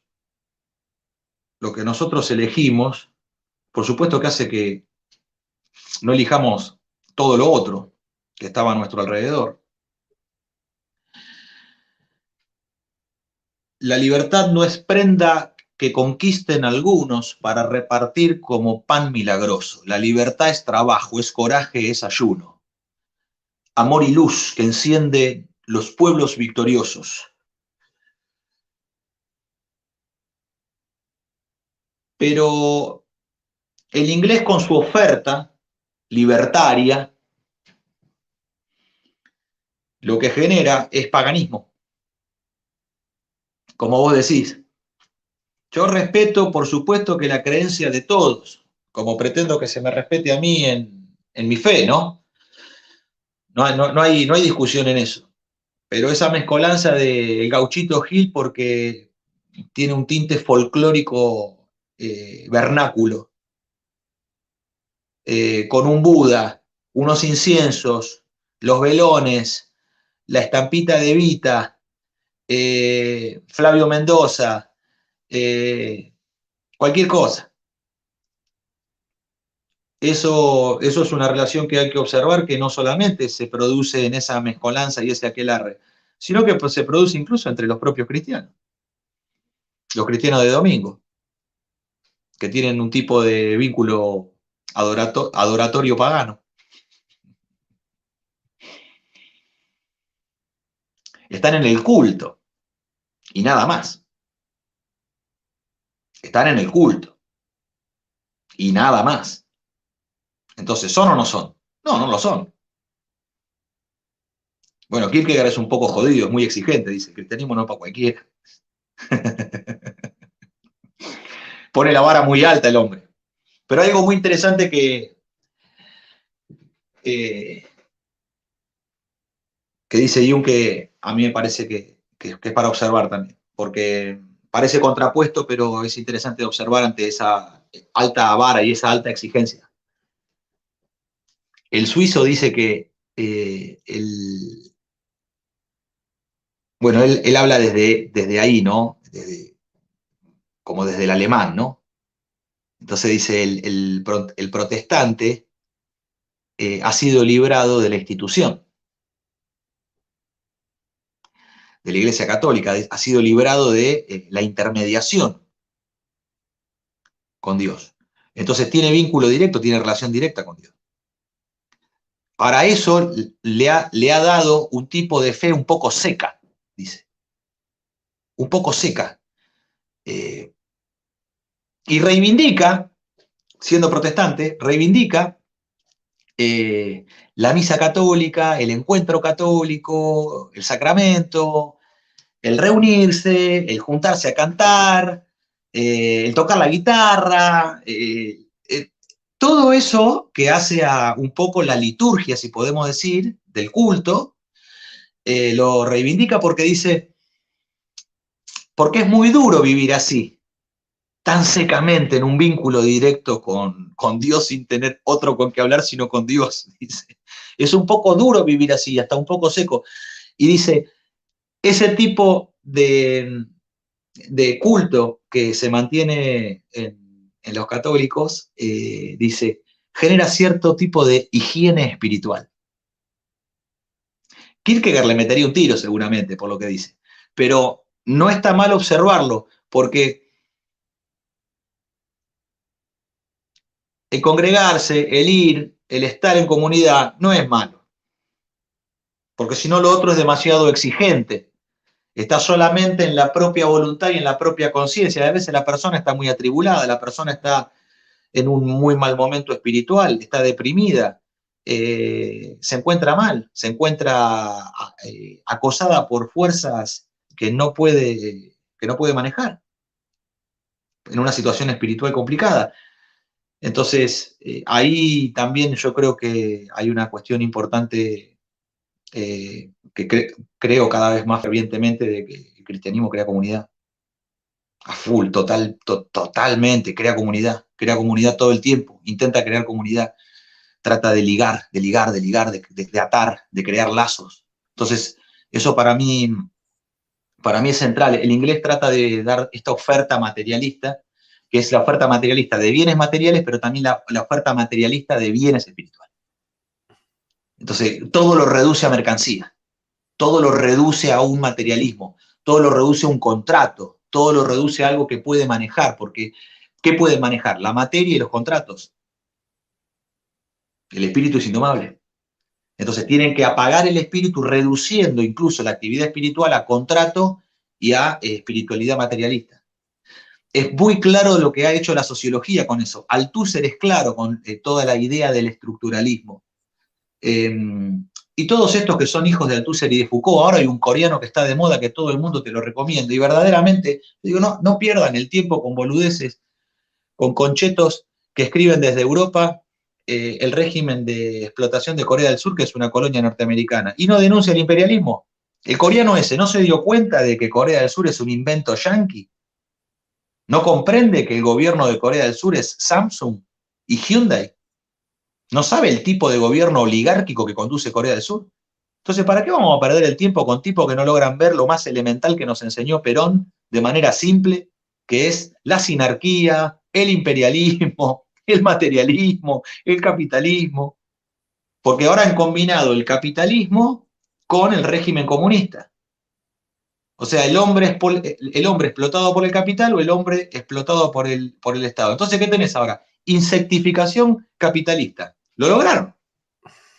Lo lograron. En Asia los ingleses lograron en Asia un experimento con seres humanos vivos.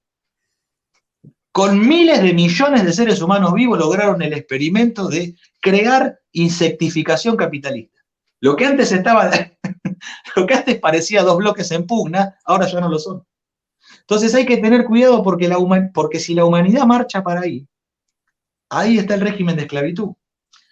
Por eso nosotros tenemos que seguir manteniendo de que la tercera posición no es ninguno de los dos materialismos, porque es de tipo de conducción espiritual.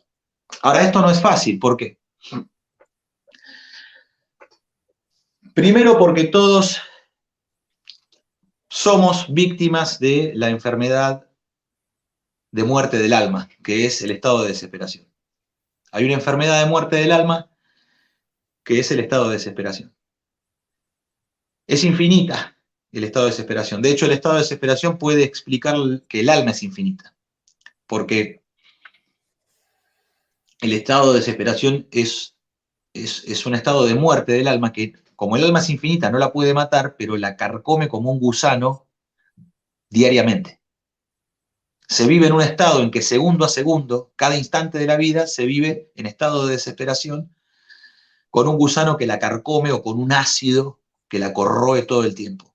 No la mata, no logra matarla porque es inmortal el alma, pero la tiene en ese estado. ¿Por qué se produce el estado de desesperación? Por no poder superar el estado de temor y temblor. No hay que tener vergüenza de esto. Por eso la forma cristiana de expresarnos nosotros porque no es confesarnos frente a una autoridad de la iglesia. Es cuando los argentinos cuando nos sentamos con un amigo con un atado de cigarro negro y una botella de vino y necesitamos hablar de lo que nos está pasando. Y no hay que sentir vergüenza por eso, es de hombre llorar. Entonces,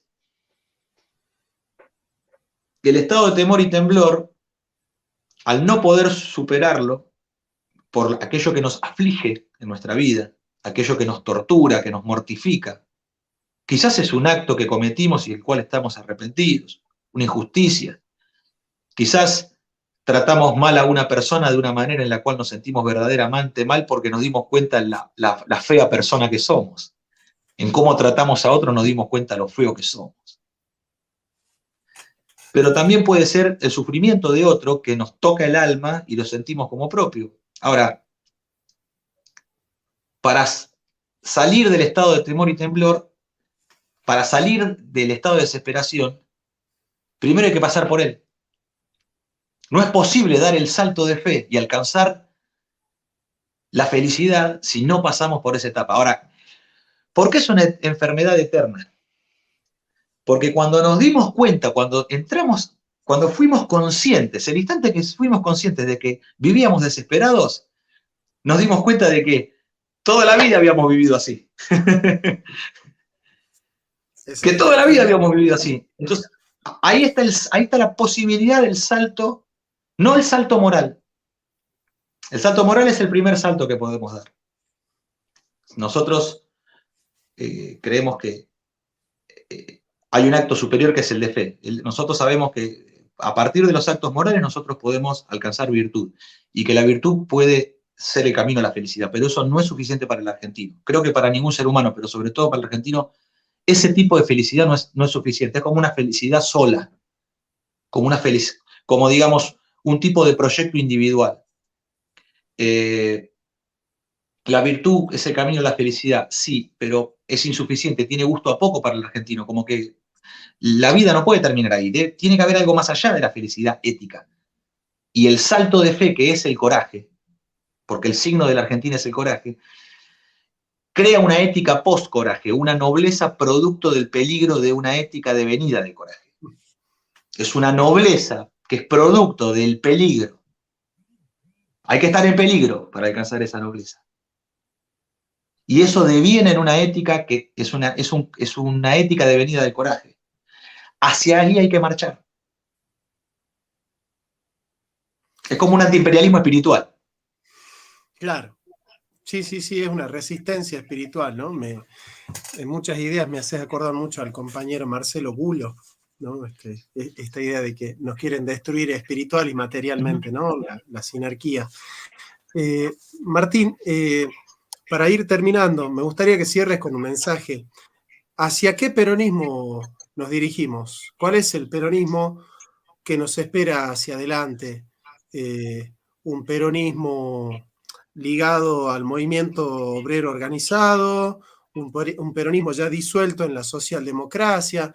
¿Un peronismo federal con un nuevo pacto federal, como habla Urtubey? ¿Un peronismo progresista? ¿Un peronismo que está unido al Partido Obrero? ¿Un peronismo que se disuelve en el proyecto de los libertarios? ¿Cuál es el peronismo que viene adelante? Bueno, voy a plantear primero la materia y después el espíritu. Nosotros ahí estamos. Estamos hechos de un alma infinita, inmortal, regida por la libertad, y un cuerpo finito, mortal, regido por la necesidad. Nuestro espíritu, nuestro ser, nuestro selbst, dirían los filósofos, eso es nuestra personalidad, nuestro espíritu, nuestro self, nuestro selbst, lo que conduce, la timonera que conduce eso que está hecho de cuerpo y de alma. En la parte del cuerpo, nosotros vamos a luchar porque el nacionalismo industrialista de tercera posición sea lo que conduzca, porque el peronismo se ha convertido en, bueno, algo demasiado dilatado que ya no se sabe qué es. Hay tantos peronismos que ya no se sabe qué es. Nosotros creemos en algo que hizo Perón, que es, en el 46, antes de asumir el gobierno, le da la orden a Farrell de crear el Instituto Argentino de Promoción del Intercambio para nacionalizar el comercio exterior, comprar toda la cosecha, defender los términos del intercambio con las potencias extranjeras y a partir de ahí mejorar los precios para el productor argentino y apoderarse de la renta comercial. Crea la Marina Mercante, se apodera del flete marítimo y crea el seguro. Nacionaliza todos los seguros con un Instituto Nacional de Seguros. Eso permite que el brazo físico de nacionalización del comercio exterior, que es la Marina Mercante, tenga atrás una industria naval que tiene como base el astillero Río Santiago, Tandanor, Domecq García, AFNE, FANASUL, astilleros y fábricas navales del Estado. Todo eso lo vamos a recuperar si nosotros somos gobierno en el 2023 o en el 2027, o cuando el pueblo argentino nos acompañe, Dios mediante, con su voluntad. Pero nuestra voluntad es esa, recuperar el plano estratégico de esas empresas porque son las que permiten que la Argentina se pare frente a las potencias extranjeras en un plano de igualdad. Nosotros no queremos someter ni imponer, sino que queremos un plano de justicia y de igualdad. Pactos bilaterales y equilibrados como se establecieron en la década del 40 y el 50 con Perón. Eso a nosotros nos permite verdaderamente hacer política, que es la internacional. Todo lo demás es cabotaje, es política de comité, no importa nada. Lo que importa es eso, el nacionalizar el comercio exterior, dominar con la marina mercante las líneas de intercambio mundial y poder volcar además nuestra producción a crear el mercado de la patria grande del Caribe y la América del Sur, de México hasta el Polo Sur, donde nosotros podamos fortalecer nuestra unidad continental mediante el intercambio de nuestras propias producciones, del trabajo de nuestra gente, porque a través del trabajo se comparte la cultura, porque el trabajo es una cultura, es la principal cultura del hombre, el trabajo. Entonces, desde allí nosotros concebimos el Estado empresario argentino como la expresión de la nación en armas y del pueblo en armas, porque el pueblo trabajando en tareas patrióticas como construir el ferrocarril federal andino que una Ushuaia con La Quiaca y un Atlántico que una desde Posadas en Misiones, desde Bernardo de Irigoyen, atravesando el litoral de la provincia de Buenos Aires, pegado a la Ruta 3, hasta el Estrecho de Magallanes, eso nos daría una perimetral ferroviaria con la cual nosotros integrar nuestra línea de frontera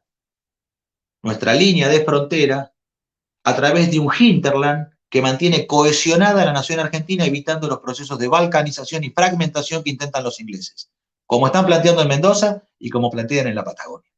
Entonces esto requiere de una obra de infraestructura que además va a movilizar espiritualmente a los argentinos. En la Patagonia habitan el 5% de los argentinos en el 35% del territorio nacional.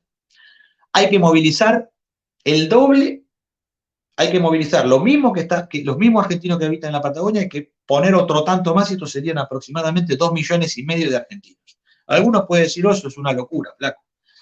No, son 5 recitales del Indio Solari. No es tan difícil de movilizar. Por otra parte, estamos hablando de que 2,5 millones de argentinos son 600.000 familias. Esas 600.000 familias tienen que tener sus respectivas fuentes de trabajo. Son 1.200.000 puestos de trabajo en la Patagonia. Ahora, ¿cuál es la cuenta que hay que hacer?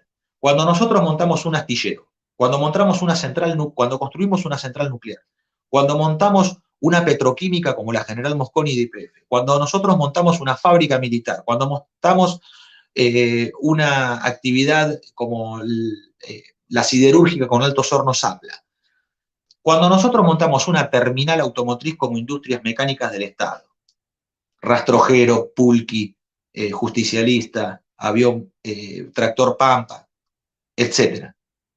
Motopuma. Cuando nosotros montamos una terminal de esas características, eso tiene una demanda sobre los proveedores pyme argentinos que está orientada por la propia conducción del Estado empresario. Ahora, por cada puesto que nosotros generamos en una empresa del Estado de producción, no estamos hablando de administración pública, estamos hablando del Estado que produce valor agregado, esto a nosotros lo que nos da es 6 puestos de trabajo afuera. Multiplica 1 por 6. Entonces, si yo genero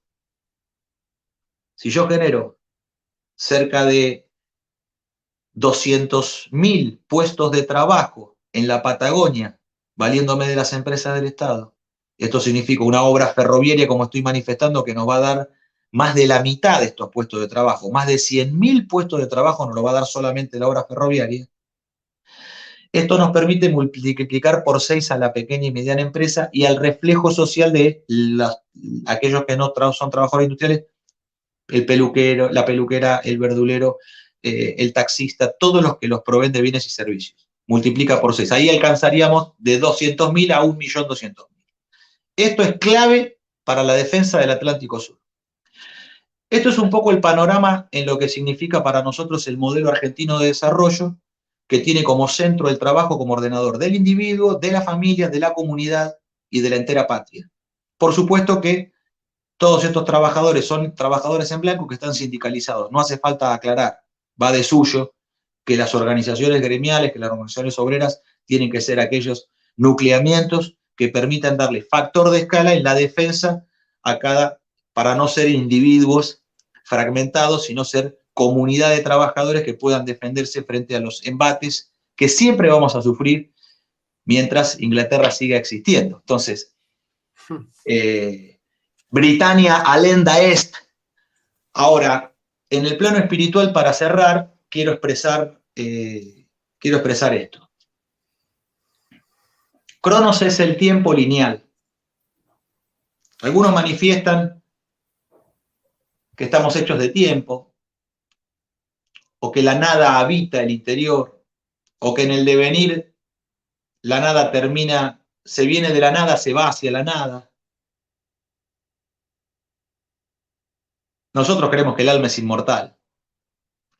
Quizás la nada sea física, sea la degradación del propio cuerpo, de lo biológico, de lo físico, de lo material, pero creemos que el alma es inmortal. Ahora,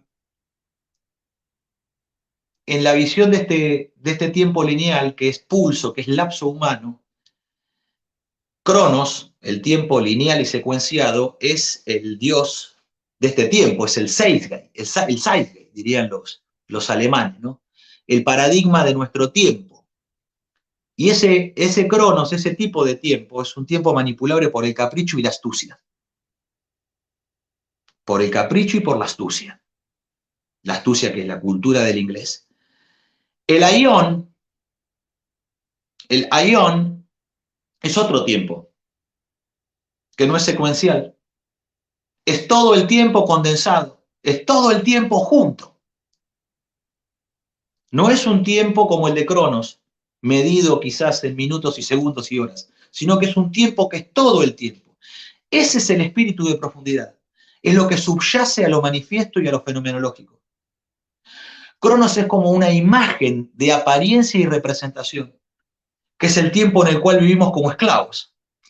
Pero en el fondo, atrás, Aion, es la voluntad detrás y subyacente de esa imagen y de ese fenómeno. Es el secreto detrás del velo de Maya. Mediante el acto moral podemos alcanzar virtud, ¿verdad? Y la virtud camino a la felicidad, sí, pero tiene que haber algo más. Hay que encontrar en los arquetipos, en ese tiempo total, la posibilidad del salto moral para luego alcanzar el salto de fe, porque no alcanza meramente el acto moral. Es necesario el salto de fe. El salto de fe que nos libera del temor y del temblor a la muerte y que nos saca del estado de desesperación, que evita que nuestra alma sea corroída, que nos saca del estado de muerte del alma. No es cualquier cosa, es todo lo que estamos buscando, es el proyecto de vida que estamos buscando. Llega un momento en donde nos damos cuenta que la moral, que puede ser planteada como, la moral, la ética puede ser planteada como la casa del ser, donde el ser habita, también puede ser una casa umbría, oscura, húmeda, sórdida. Quizás ya no alcance. Entonces hay que encontrar el signo. Llega un momento en que es necesario abandonar las ropas usadas que ya tienen la forma de nuestro propio cuerpo y hay que olvidar los caminos que nos llevan siempre a los mismos lugares. Es el momento de la travesía, hermano. Y si no osamos emprenderla, nos habremos quedado para siempre al margen de nosotros mismos. Allá al sur de la provincia de Buenos Aires, Tadeo Isidoro Cruz, que había sido un gaucho matrero y que había pagado el haberse cargado a un peón con la cárcel y luego con el régimen de Leva, sirviendo al ejército de Mitre, que cumplía el rol de policía de la época, había redimido sus culpas. Había redimido sus culpas. Y creía que era feliz, aunque no, porque sabía que algo faltaba en su vida. Un instante fatal, porque nuestra vida está hecha de esos instantes, de esos momentos en donde nosotros marchamos al encuentro con nosotros mismos. Dicen que Alejandro de Macedonia vio reflejada su propia vida en Aquiles y que Carlos XII de Suecia vio la suya reflejada en Alejandro de Macedonia, pero Tadeo Isidoro Cruz eso no lo sabía porque era analfabeto, pero sí sentía en su interior, intuitivamente, desde solo su intuición y no su razón, que algo faltaba, que había una noche fatal, que faltaba para completar y para decirle verdaderamente quién era él mismo. Después de idas y venidas, y cuando tienen ya acorralado al forajido porque el caballo no le da más, van al encuentro con ese hombre secreto. El forajido se prueba el facón en la mata, se saca las de a pie y se presenta al combate. Mata y hiere a varios de la partida. Hay un hecho que me impide recordar cómo eso sucede, pero lo importante es que Tadeo Isidoro Cruz siente que tiene que ir al encuentro con su propio destino, que cualquier destino puede ser bueno, pero todos los hombres debemos acatar el propio. Todo destino puede ser bueno, pero hay que acatar el propio. Y en ese momento siente que el uniforme lo aprieta, arroja el kepis y provoca el milagro argentino. Cruz no consiente el delito, que se mate así a un valiente, y se pone a pelear espalda con el desertor Martín Fierro, porque comprende que el otro es él, y que si nosotros somos Fierro en este siglo, los Cruz van a llegar. Maravilloso, hermano. Maravilloso. Qué linda manera cerrar con el Martín Fierro. Me haces acordar al Íntimo Puñal de Borges, ¿no? Y esa idea de cómo esas sangres que son afines pueden conciliarse, ¿no? En un mismo espíritu, ¿no? Que es el ser argentino. No hay nada mejor para un argentino que otro argentino, ¿no? Y eso es lo que unió a Cruz con Fierro, ¿no? Hermano, no sabes cómo lo disfruté, no sé por qué pasó que tardamos tanto tiempo en encontrarnos, pero bueno, valió la pena, valió la pena, no sabes la cantidad de gente que nos ha visto. Sí. El tiempo de Cronos no nos jugó a favor, pero a partir de ahora estamos en el Aion. Claro, Y en el fenómeno que te aseguro, hermano, te aseguro, en el fenómeno profético que de aquí en más en la Argentina va a marcar el signo de avance, que es la sincronicidad. Nos vamos a dar cada vez más cuenta de que hay cosas que van a empezar a pasar que no tienen que ver tanto con el tiempo, justamente, ni con el espacio, ni con el fenómeno de causalidad, sino que vamos a ver simultaneidad y signo. Simultaneidad y signo, cosas que van a ocurrir por simultaneidad. ¿Y cómo nos vamos a dar cuenta que son simultáneas? Porque hay un signo que las une. Ahí está, Fierro y Cruz. Muchísimas gracias, hermano. Gracias, realmente te agradezco mucho. Gracias a todos ustedes por habernos acompañado esta fría noche de invierno. Y bueno, solo les pido que compartan este video, dale like, comentalo abajo, eso colabora mucho. Suscribite si no estás suscrito y compartí esta charla, compartila con amigos, con primos, con tíos, con profesores de la universidad, con profesores del terciario, con colegas del trabajo. Compartí porque vos no sabés en qué momento todo lo que dijo Martín puede cambiarle la cabeza a alguien, puede cambiarle el bocho a alguien, al que sea. No sé, vos no sabés qué parte de lo que él dijo puede llegar. Quizás a alguno le llega la primera parte, algo que dijo al medio, cuando habló de Dios, cuando habló de...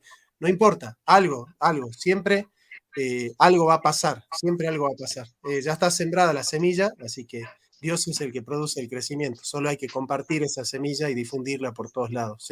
Así que gracias, Martín, te mando un fuerte abrazo y gracias un fuerte a todos. abrazo, Jonathan, un gusto grande conocerte y sos verdaderamente muy generoso en permitirme compartir con toda tu gente, con todos tus amigos, seguidores, compañeros, que sé que tenés a lo largo y a lo ancho del país, porque así sé que es. Así que te agradezco la generosidad. No, Y tu trabajo, tu tarea, tu labor, la labor que realizas. Gracias, Martín. Son tus seguidores. A mí simplemente me buscan para escuchar a gente como vos. Un fuerte abrazo a todos.